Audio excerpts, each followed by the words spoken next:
2006 жылы болу керек. Белгілі баспагер досымыз Қонысбек Ботбай Бішкекке барып келді де маған: "Сенің құдашағыз әніңді қырғыздар көшіріп алып, шырқап жүр бәр жерде. Міне кассетасы" деп ән таспасын ұсынды. Тыңдап таспадағы жазбаны да оқысам, менің өлеңімнің алғашқы шумағы мен қайырмасы сол күйінде әрі қарай өздерінше өзгертіп алып кетіпті. Ал әні сол күйі сақталған. Сол жылы болу керек. Жазушы Сәбит Досановты қырғыздар шақырып, кітабын шығарып, алтын қалам сыйлығын берді. Сонда бірге бардық Бішкекке. Қасымызда жеңгейде, Сәбеңнің інісі Ғабит досым да болды. Кез келген кешінде, концерт жиынында, тойларында құдашағыз хит болып тұр екен. Бұрын Қырғыз жазушылар одағын басқарған. Сол кезде Қырғызстанда халықаралық авторлар қоғамын басқарып тұрған көрнекті ақын Марқабай Аматов бұл әннің менікі екенін білгесін риза болып, бір жағы әннің ұрланғанына наразылығын білдіріп, біздің авторлық қоғамға арыз жазып беріп, авторлық құқың бұзылған үшін өтемақы өндіріп берейін деді. Мен әннің авторы Бауыржан Тұрғара ініме айтайын. Маған салса, қырғыз бауырлар айта берсін. Біздің әншілер де олардың әндерін өз әндерінде шырқап жүр ғой деп күлдім де қойдым. Бауыржанға бір кездескенімді айтқанымда ол да қырғыздар айта берсін деп күлді де қойды. Кейін бір қарап қалсам, елдің сүйікті хабарына айналған айтуға оңайда Бейсен Құранбек бауырым қырғыздан ұрланған әндер туралы хабар өткізіп жатыр екен. Сонда Бейсенге енді қырғыздардың бізден ұрлаған әндер туралы хабардың жалғасын түсіру керек деп айту ойыма келді, кейін ұмытып кеткен едім. Жалпы бұл кезінде елдің бәрі той-томалақтарда сүйсініп айтатын құдашағыз әннің шығуына белгілі сазгер Қалдыбек Құрманәлі себепкер болған еді. Ол ағасы академик ғалым Кәрімбектің балдызы, яғни өзінің құдашасына ән жазбақшы екен. Соған маған сөз жазып бер деді.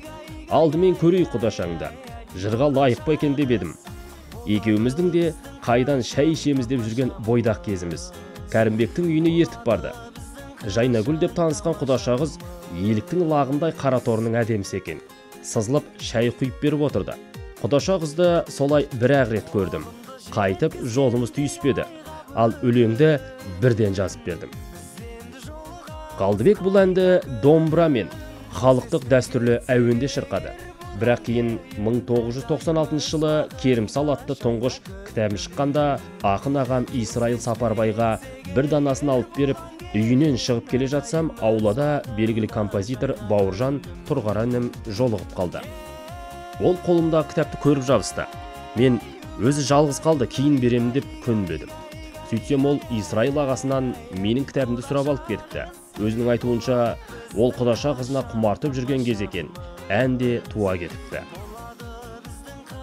Әнді мен алғаш рет сықақшы ақын досым Базарбек Түкібайдың Алматы Мақта-Мата комбинатының Алтынсарин, Шаляпин көшелеріндегі сарайында өткен шығармашылық кешінде Нұрмұқасан тобы әншілерінің орындауында тыңдадым. Шынымды айтсам, мұңдылау жазған жарыма шыққан бұл ойнақ ән онша ұнай қоймады. Бірақ Нұрлан мен Мұқасанның орындауындағы бұл ән кейін елдің кез келген жерде айтатын әніне, қазіргі тілмен айтқанда, хитке айналып кетті. Көбісі бұл әнді халық әні деп ойлайды екен. Бұл әнді кейінгі кезде алғаш әнші болып таныла бастағанда Төреғали Төрелі де айтып, екінші тынысын ашқандай болып жүрді.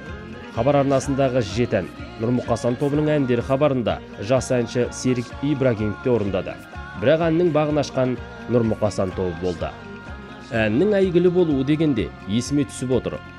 2000 жылдардың басында Шымкентте мемлекет және қоғам қайраткері Санжар Асфандияровтың атына көше берілді, оған күйеу бала болатын белгілі кәсіпкер Еркін Қалиевтің өтінішімен мен де барып едім. Қайтарда отырар пойызымен қайтып келе жатқанда ресторанда бәріміз көңілді отырғанбыз. Кезінде 2000 жылы туған 2000 баланың өкіл әкесі болып, әрқайсысына 100 мың теңгеден жүргек пұл берген көлік министрі болған сол кезде Қазақстан Air әуе компаниясының президенті Еркін Қалиевке елдің бәрі келіп амандасып жатыр. Бір кезде қазақша ұлттық киім киініп алған екі жігіт домбырамен ән айтып кіріп келді. Шырқап тұрғандары әйгілі Құдашағыз әні. Өзі де ән айтатын. кейін Көктөбеге әйгілі Beatles тобына ескерткіш орнатқан Ерекең құлшына қосылып айтып, риза болып қалтасына қол сала бастады. Мен сол кезде Ерекеңе бұл менің өлеңім деп едім, ол кісі орнынан айқайлап атып тұрды. Бұл не деген керемет? Сенің әніңді көшедегі кез келген қарапайым халық айтып жүр ғой. Бұл ғажап ән ғой деп айқай салды. Әншілерге қайта-қайта айтқызып, олардың бір айда табатындарын бір-ақ беріп қошеметпен шығарып салды.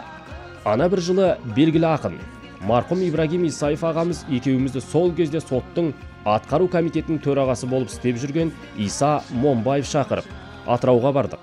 Атыраудағы кейбір кісілер мені жыға танымай жатса, Ибрагим ағам Құдаша қыздың авторы десе, бәрі тани кетеді. Сонда менің Керімсал кітабымды түгел оқып шыққан, өзде өлең жазатын, поэзияны терең түсінетін ақын жанды Иса Момбаев Керімсал кітабындағыдай мөлдір лирикалық жырлар жазған ақынды тек Құдаша қыздың авторы деп тану әділетсіздік қой деп күйіп пісіп отыратын. Өткен жылы Сәбит ағамыздың туған күнінде бауыры Ғабит Досановтың жары Жанна да, тойда Асаба да, әншілер де шырқаған Құдаша қыз әніне қуанышын білдіріп, бір құмыра гүлді әкеліп, біздің үйдегі абысыны Жәннатқа бұл сізге арналған ән ғой деп тапсырды. Күліп жіберген Жәннат, бұл сізге де, бәрімізге де, қазақ қыздарына арналған ән деп әдемі жауап берді. Қазір Керімбек Құрманәлі құрдасым жиындарда көрген сайын бола алмай қалған бажамыз деп қалжыңдайды. Мен де Құдаша қыздың жағдайы қалай деп сұрап қоямын. Ақтөбеде аман-есен жүр дейді ол. Құдаша қыздардың бәрі маған жазылған деп әзіл шынын араластырып айта беретін бұл әннің шын тарихы осындай. Шынында да бұл әнді бір жігіт бір қызға ғана емес, бүкіл құда балалардың Құдаша қыздарын айтатын әні деп білу керек. Қолымды жеткізгендей айға бүгін, біз енді жолығамыз қайта күнім.